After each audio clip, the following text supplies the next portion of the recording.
자, 지금 이 시간 이재명 대통령이 부동산 관련한 대토론회를 열고 있습니다. 자, 지금 지난번에 이야기했는데 오늘은 부동산 유튜버들, 마음카페 회원들, 금융기관 종사자들 등등 해서 지금 부동산 문제에 대한 해결을 점을 지금 모색을 하고 있는데, 그런데 이게 다 망했습니다.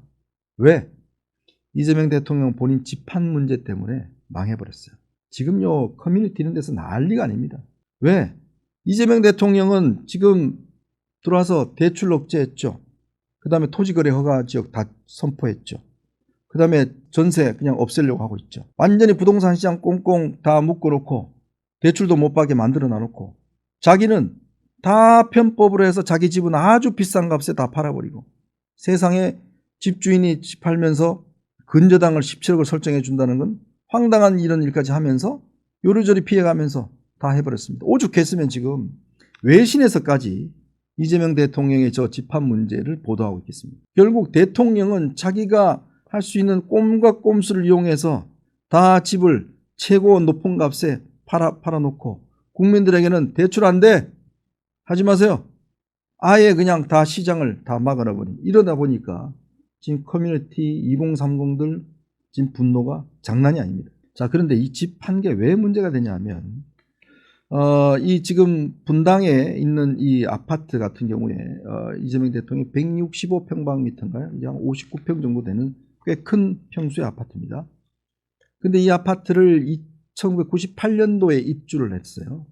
입주를 했고 쭉 소유를 하고 있다가 2018년도에 김혜영 여사와 공동 명의로 가지고 있습니다. 이 아파트가요, 분당 제1, 2 아파트이기 때문에 지금 재건축 이거 이제 시행이 이 7월 달에 요번에 이제 떨어진다는 거예요.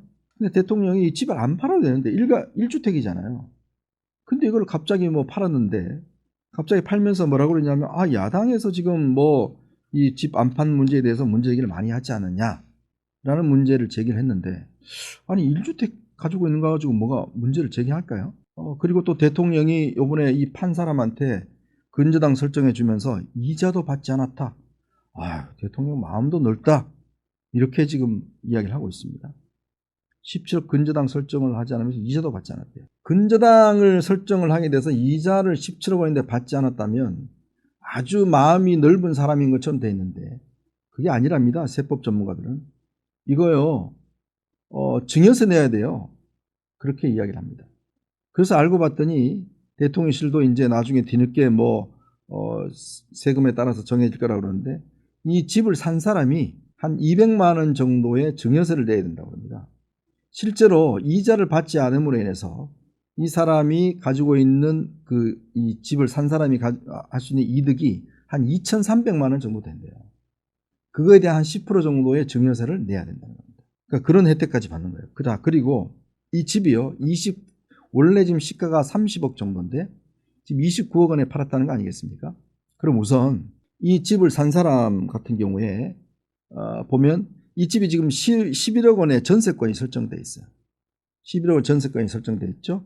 그 다음에 17억 원에 대해서는 근저당이 설정되어 있어요. 그러면 이 집 산 분은 얼마나 들었을까요? 보니까 계약금에서 한 3억 정도만 들었어요.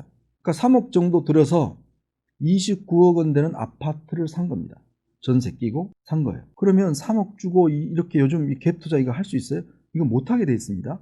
못하게 돼 있는데 이거를 지금 갭 투자를 할 수 있게 된 겁니다. 그럼 이분 입장에서 보면 굉장한 이득을 가지게 됐죠.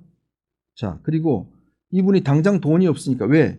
15억 이상 집은 대출이 2억밖에 안 해줘요. 그러니까 지금 이분 같은 경우는 대출을 2억밖에 못 받잖아요. 근데 돈이 없잖아요.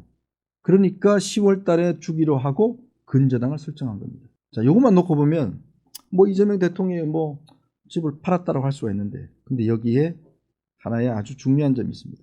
이재명 대통령은 절대 손해보는 분이 아닙니다. 특히 대선에서 패배하고 난 다음에 이재명 대통령이 그때 한 달 동안 집에 칩거했지 않습니까? 그때 다들 그때 그렇게 생각했어요. 대선 끝난 다음에 집에 칩거하고 있으니까 굉장히 마음도 아프고 추스릴 것이다 라고 했는데, 알고 봤더니 요 한 달 동안 주식 투자를 했어요. 그런 분입니다. 그러니까 자신의 어떤 경제적 이득에 대해서는 굉장히 민감하고 절대 손해보지 않는 겁니다. 그래서 제가 조금 알아봤어요. 저는 부동산 잘 모릅니다. 저는 뭐 집을 지금 저 집에 한 20년 넘게 그냥 살고 있기 때문에 전혀 뭐 이 주택 문제 잘 모르는데, 근데 요즘 이게 부동산 사이트 들어가 보니까 전문가분들이 이재명 대통령 집 문제에 대해서 아주 구체적으로 분석을 해 놓으셨더라고요. 제가 그분들 이야기를 토대로 해서 말씀드릴 겁니다. 자, 왜 이 대통령이 지금 이 시점에 집을 팔았냐? 왜 지금 바로 14일 날 아마 매매를 하고 바로 16일 날인가요? 등기를 했더라고요. 왜 갑작스럽게 집을 팔았을까? 그 이유가 여기 있는 겁니다. 제가 아까 말씀드렸죠. 이재명 대통령이 본인이 1998년도에 본인 명의로 가지고 있다. 2018년 본인이 공직선거법 위반 사건 무슨 재판하고 그러면서 혹시 이게 나라가 모르니까 김혜경 여사와 공동명의를 했어요. 근데 이게 자격이 있으려면요 10년 소유에 5년 거주를 해야 된답니다. 근데 2018년도에 김혜경 여사가 있기 때문에 김혜경 여사는 자격이 안 돼요. 왜냐하면 이 주택이 7월 달에 고시가 나와서 요 전에 이걸 기준으로 해서 집을 소유하고 집을 예를 들어 소유하고 있는 분 같은 경우에 아까 제가 말씀드린 그 기준에 막을 경우엔 딱지를 받습니다. 즉 분양권을 받아요. 근데 만약 요 기간을 넘겨버리면 이재명 대통령은 지금 이 집에 대해서 즉 부인목만큼은 해당이 안 되기 때문에 그만큼 이 권한 자체가 없는 거예요. 그러니까 예를 들어서 이 집을 사는 분 같은 경우는 그냥 이 7월 안에 집을 팔면 그 사는 분들이 온전히 이 집이 재건축이 되면 그 권한을 그냥 아무 분담금 없이 가져가게 되는 거예요. 근데 만약에 넘겨서 팔게 되면 이걸 제값에 못 팝니다. 왜? 이재명 대통령은 이 권한이 반이 없어요. 50%가 권한이 없습니다. 그러면 더 분담금을 내야 돼요. 아니면 현찰로 보상을 받든지. 그러니까 집값이 그때 되면 아마 29억 원으로 못 팔 거예요. 23억 원 정도 뭐 이렇게 돼서 팔아야 될 거예요. 그러니까 최고점에 있을 때 판 거예요. 즉 집을 사는 사람이 온전히 그 조합원 자격을 가지면서 분양권을 가질 수 있는 최고점에서 집을 판 겁니다. 그 선택을 한 거예요. 그러니까 이게 아주 영리한 거죠. 요때 집을 팔면 가장 높게 얻을 수 있으니까. 또 집을 산 사람 입장에서 보면 집을 요즘 이재명 대통령 방침이 뭡니까? 돈 없으면 집 사지 말라는 거잖아요. 근데 이 사람은 돈이 없는데도 집을 샀어요. 근저당을 설정해 줬어. 근데 지난 5월 달에 국세청에서 이런 방식의 사적 금융에 대해서 할 경우에 세무조사를 하겠다고 발표를 했습니다. 세무조사. 왜냐하면 이게 요즘 강남에서 이런 일이 많이 벌어진대요. 그러니까 대출을 막아놓으니까 돈을 구할 방법이 없으니까 근저당을 설정해 주고 나중에 집주인한테 하는 조건으로 그렇게 집을 매매를 하는 경우가 많대요. 왜냐하면 두 채나 몇 년 가지고 있는 분들, 집 많은 분들 같은 경우에. 그러니까 이 똑같은 방식 아닙니까? 지금 대통령이 사적 금융을 한 거예요. 근저당 설정해 주면서. 왜 10월 달에 못 받으면 바로 경매에 넘겨서 집 팔아버리면 되니까. 그러니까 이런 지금 방법을 동원한 겁니다. 왜 대통령이 된 분이 지금 정부가 해놓은 우리 일반인들 같은 경우는 집을 팔고 그 돈 잔금 다 받고 그 다음에 이쪽 집 주면 이렇게 이사 가잖아요. 우리도 마찬가지잖아요. 그 대통령 관저가 있어요. 관저 있기 때문에 이거는 정부 세금으로 그냥 관저 있기 때문에 안 들어가도 되는 거예요. 그러니까 이 근저당이 가능한 거예요. 여러분 집 근저당해서 팔 수 있습니까? 못 팔아요. 왜? 내가 딴 집으로 이사를 가야 되니까. 놀라운 방법이더라고요. 그래서 이거 전문가들이나 집을 좀 아는 분들이 이거 뭐 엄청나게 글을 올려서 도대체 이런 지금 꼼수로 집을 파냐. 그래 놔놓고 국민들에게는 당신들 불로소득이고 뭐 집값 이렇게 한다 그러면 이게 먹히겠냐는 거예요. 그러니까 오늘 토론회가 사실상 망해버렸다는 거죠. 본인은 그런 꼼수 방식으로 집을 다 팔아놓고 국민들이 하면 세무조사하고 대출 못 받게 하고 다 막아놓고 이게 지금 설득력이 있겠냐는 이야기예요.